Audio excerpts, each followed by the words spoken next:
내가 부탁한 일을 깜빡했다는 동료. 동료는 미안함을 어떻게 표현하는가? A. 지금부터 하려고 했는데. B. 미안해. 진짜 미안. C. 난 진짜 바본가 봐. 미안해하는 말투로 그 사람의 성향을 알 수 있다. 고민도 반성도 없는 속빈 강정형의 말버릇. 미안. 그녀씨는 사내에서도 유명한 덜렁이다. 경비정산을 제때 하지 못하고서는 아이고 미안합니다 라며 넘어갔고 회의에 지각했을 때도 미안합니다 라며 자리에 앉았다. 급기야 임원에게 질책을 받을 때도 죄송합니다 라고 사과만 하다가 결국 아무도 가고 싶어 하지 않는 변두리 출장소로 발령이 나고 말았다. 보통 사람들은 실수를 하면 두 번 다시 그러지 말아야지라고 반성하기 마련인데 이 유형은 똑같은 실수를 수없이 반복한다. 같은 실수를 또 저지르고도 사과하면 어떻게든 되겠지라고 생각하는 것이다. 스스로에 대한 자신감도 없고 상황을 바꿀 의지도 없다. 그러나 인생은 그렇게 만만하지 않다. 작은 실수라면 눈 감아줄 수도 있지만 큰 실수를 반복하고도 반성의 여지가 없다면 다들 등을 돌리게 된다. 자네는 부족한 점을 개선하려는 의지가 있기는 한 건가? 한 번쯤 이런 따끔한 소리를 듣는 날이 온다. 그런데도 죄송하다는 알맹이 없는 말만 반복한다면 상대의 태도는 점점 강경해질 수밖에 없다. 누가 B형 아니랄까봐. 어떤 주제든 혈액형이나 사주팔자 등으로 연관지어 결론을 내리는 사람들이 있다. 달리 표현하자면 코드를 그냥 흘려보내는 행동이다. 이런 유형은 어떤 사람의 생각이나 심리, 행동의 원인 등에 대해서 굳이 알아보거나 이해하려 하지 않는다. 타인의 코드를 읽거나 자신의 코드를 노출하지도 않은 채 그저 A형은 원래 B형이랑 잘 안 맞아 라고 결론 짓는다. 혹은 누군가의 행동을 보며 아이고 누가 B형 아니랄까봐 라며 혈액형을 원인으로 돌린다. 그런데 혈액형 분류법이 실제로 잘 들어맞는 것처럼 보일 때가 있다. 어째서인지 혈액형이 A형인 사람들은 정말 소심한 것 같고 B형인 사람들은 제멋대로인 경우가 많은 것 같다.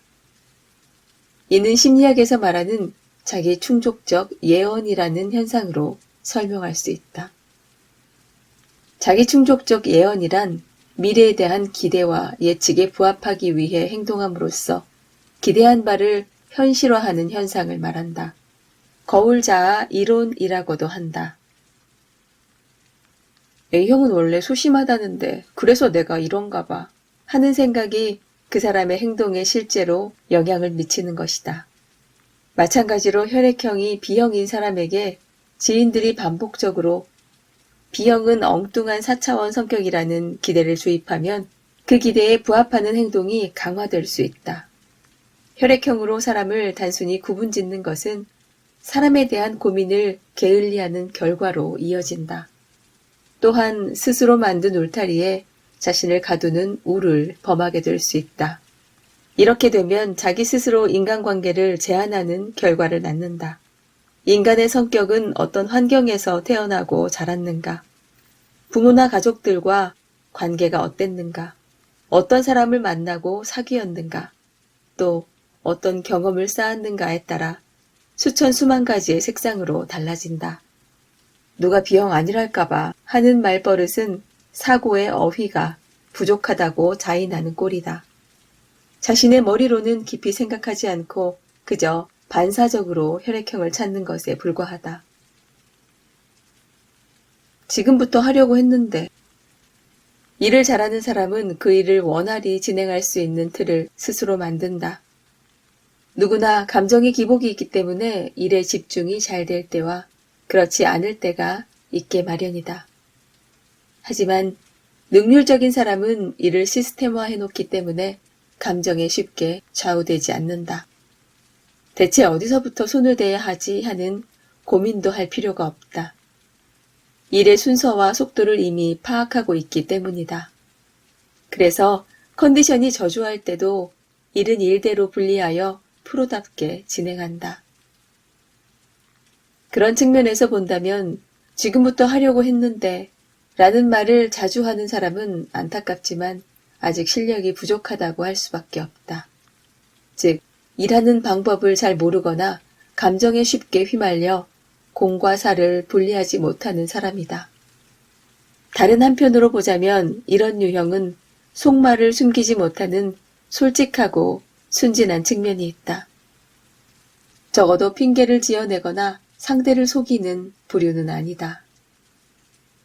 너무 어리거나 너무 영악하거나 유아형과 연기형의 말버릇.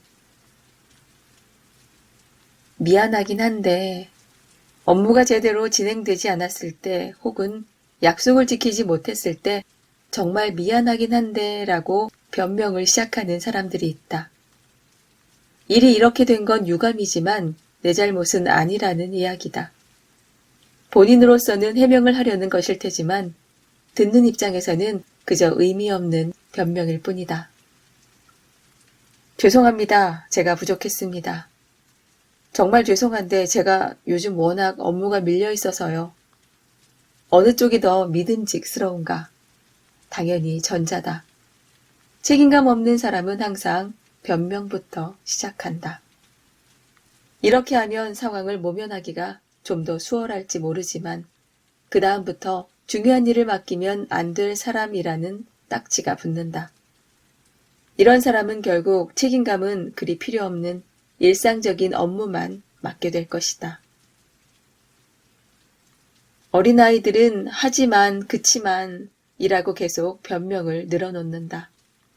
이럴 때 부모는 알았어, 다음부터는 그러면 안 돼 라며 훈계하고 넘어가곤 한다.